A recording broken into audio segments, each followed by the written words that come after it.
আজকে আবারও পটলের একটা দুর্দান্ত স্বাদের রেসিপি নিয়ে চলে এসলাম। নমস্কার বন্ধুরা, ঘরোয়া রান্না বাই চৈতালিতে সবাইকে স্বাগত জানাই। আমি এখানে 500 মতো পটল নিয়েছি। পটলগুলো ভালো মতো ধুয়ে নিয়েছি। এবার পটলগুলোর গায়ের আমি রোয়াগুলো খুব ভালো মতো ছাড়িয়ে নেবো। পটলটা আমার 2 দিন মতো ফ্রিজে ছিল বলে সমস্ত রোয়া উঠছে না, যেটুকু ওঠে আমি সেটুকু ওই ছুরি দিয়ে খুব ভালো মতো প্রত্যেকটা পটলের গায়ে এই মানে পাতলা যে আস্তরণটা সেটা আমি ছাড়িয়ে নিয়ে ফিরে আসছি।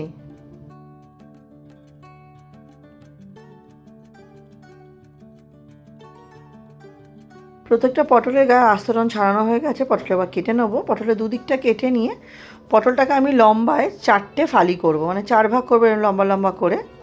প্রত্যেকটা পটল আমি এভাবেই কাটবো, তাতে কি হবে পটলটা খেতে যেমন খুব সুস্বাদু হবে আর পটলটা খুব তাড়াতাড়ি কিন্তু আমার সেদ্ধও হয়ে যাবে।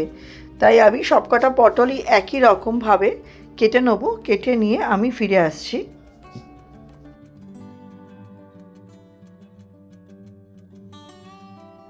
এই পটলের মতো করে আমি 2টো আলুও কিন্তু লম্বালম্বিভাবে কেটে নেবো। খুব একটা বেশি পাতলা করব না আলুগুলো, আবার খুব একটা বেশি মোটা মোটাও রাখবো না, তাতে কী হবে পটল সেদ্ধ হয়ে যাবে।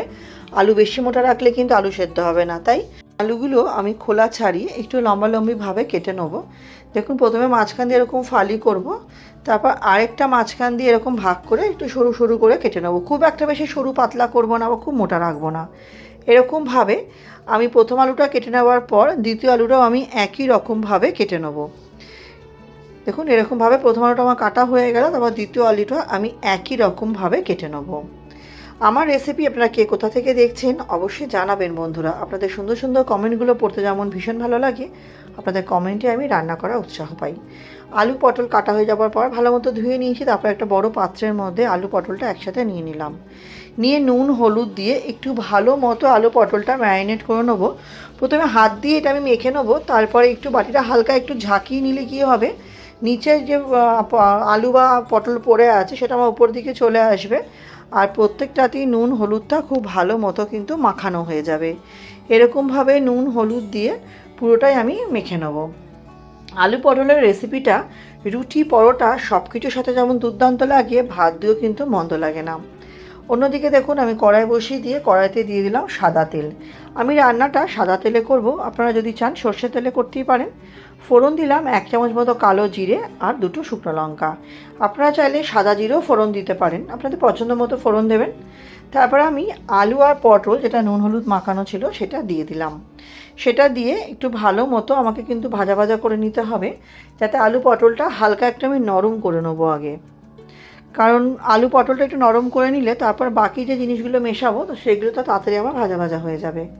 তাই আলু পটলটা একটু ভালো মতো নাড়াচাড়া করে নিয়ে আমি মিনিট 3-4 জন্য ঢেকে রাখবো, যাতে আলু পটলটা সুন্দরভাবে মজে যায়। আর কী হবে, আলু পটল দুটোই আমার সুন্দরভাবে কিন্তু নরম হয়ে যাবে।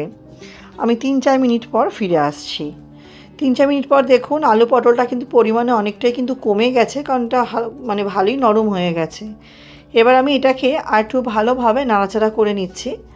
ভালোভাবে এটাকে নাড়াচাড়া করে নিয়ে এর মধ্যে আমি বাকি উপকরণগুলো মেশাবো। নাড়াচাড়া করা ভালো মতো হয়ে গেছে। এরপর এর মধ্যে আমি দিয়ে দিলাম প্রায় 3-4টে মতো রসুন কোয়া। ওটা আমি হালকা কুচি কুচি করে দিয়েছি, রসুনটা অপশনাল, না চাইলে স্কিপ করবেন। 1.5খানা মতো পেঁয়াজ এবং সরু সরু পাতলা পাতলা করে কেটে আমি হাত দিয়ে একটু ভেঙে ভেঙে দিয়ে দিলাম। পেঁয়াজটা কিন্তু প্রথমেই দেবো না, তেলে যখন আমি ফোড়ন দেবো তাহলে পেঁয়াজটা একদম নরম হয়ে যাবে। আলু আর পটলটা একটু হালকা সেদ্ধ করে নেওয়ার পর আমি এই অবস্থায় পেঁয়াজটা দেবো। পেঁয়াজটা দিয়ে দেওয়ার পর 2টো মতো কাঁচা লঙ্কাও আমি কুচিয়ে দিয়ে দিলাম। এবারে আলু পেঁয়াজ লঙ্কা সমস্তটাই, রসুন আলু সমস্তটা একটু ভালো মতো কিন্তু আমাকে মিশিয়ে নিতে হবে। একটু ঢাকা দিয়ে দিয়ে এটা আমি ভাজবো, যাতে পেঁয়াজ রসুনের কাঁচা গন্ধটাও না থাকে আর যাতে সুন্দরভাবে যাতে নরম হয়ে যায়।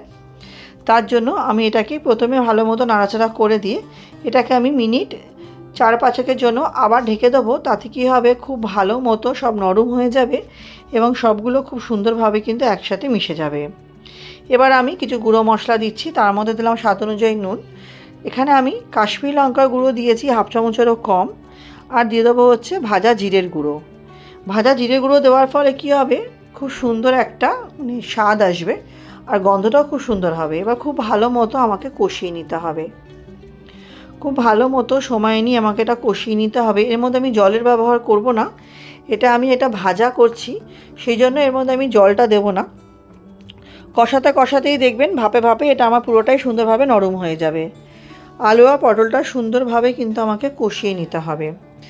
আমার চ্যানেলে যারা আজকে নতুন ভিডিওটি প্রথম দেখছেন, আমার রেসিপিগুলো যদি আপনাদের সামান্য হলেও ভালো লেগে থাকে, চ্যানেলটি সাবস্ক্রাইব করে পাশে থাকা অনুরোধ রইল। পাশে থাকা বেল আইকনটি প্রেস করে অল নোটিফিকেশানটা অন করে দেবেন, যাতে আমি চ্যানেলে নিত্য নতুন যখনই রেসিপি আপডেট করব সবার আগে আপনাদের কাছে নোটিফিকেশান পৌঁছে যাবে। নতুন বন্ধুদের অনেক ধন্যবাদ, পুরনো বন্ধুদেরও অনেক ধন্যবাদ পাশে থাকার জন্য। দেখুন আলুটা কিন্তু আমার খুব ভালোভাবেই সেদ্ধ হয়ে গেছে। এটা আরেকটু কিছু সময় ভালো মতো নাড়াচাড়া করে নেব। নিয়ে এর মধ্যে আমি দিয়ে দেবো হচ্ছে ফ্রেশ কিছুটা ধনেপাতা। ধনেপাতা দেওয়াতে এর গন্ধটা যেমন দুর্দান্ত আসবে, খেতেও কিন্তু অসাধারণ হয়েছিল। আমার চ্যানেল যারা এতক্ষণ ভিডিওটি দেখছেন, এটা লাইক করতে ভুলে গেছেন, অবশ্যই একটু লাইক দিয়ে ভিডিওটি শুরু করবেন প্রথমেই, এবং রেসিপিটি ভালো লাগলে অবশ্যই পরিবার বন্ধুবান্ধবের সাথে শেয়ার করে দেবেন।